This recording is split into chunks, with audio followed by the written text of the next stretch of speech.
Hey ratbags, it's Jade. We're back again with another PTB hotfix update. It does look like they're making, yes, the Ashlands easier. I think everyone expected this. It's kind of the Iron Gate way.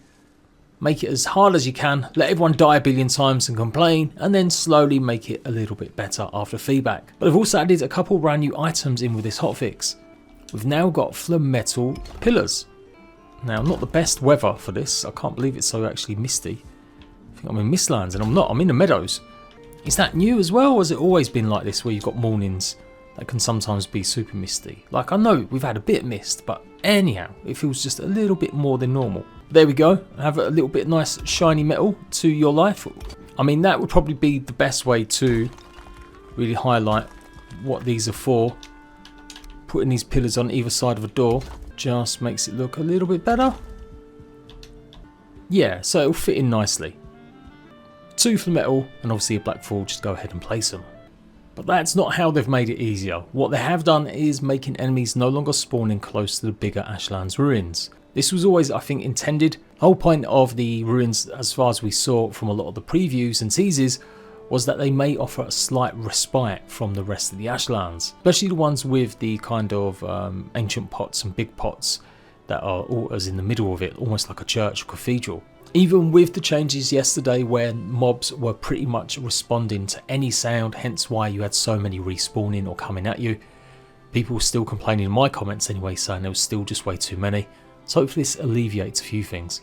They've also changed the metal pillars. They might not sink as quickly or at all now, and when they do sink, they may be a bit slower. Lava rock eruptions will no longer happen close to your base, but can happen close to the players. Shield generator will now also block enemies and lava rocks from spawning.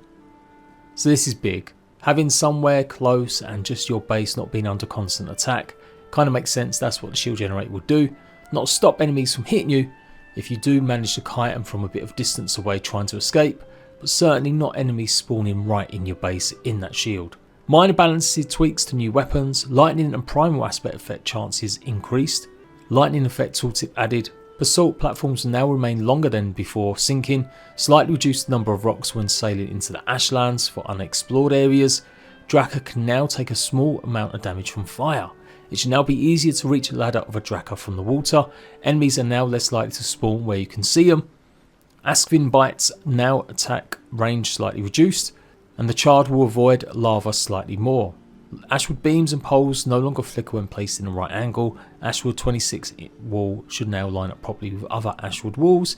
Growstone stairs no longer flicker when placed next to each other, and the walls of charred fortresses go even further down beneath the ground. Yes, people were realising they could just dig literally underneath the walls of the fortresses to get at all the goodies, no bothering or needing any of the new siege stuff. Ashen Cape physics tweaks fix the bug that could cause FPS to drop after a lot of things have been burning. Again, great stuff. This is their second patch already since it went live, and it's changing and adding a bunch more based on feedback, and that's the crucial bit. It might not please everyone. I think there's definitely still this hardcore contingent that quite like the challenge. I certainly think it's okay to have a game that's hard, but it's got to be fair, and basics like not having enemies spawn in your base is pretty much a given. Likewise, not being able to cheese and dig underneath fortresses. So let me know what you think about these changes, and as always, I'll be there with any hotfixes or updates, changes to the PTB, and more guides and gameplay incoming. So until next time, ratbags, later.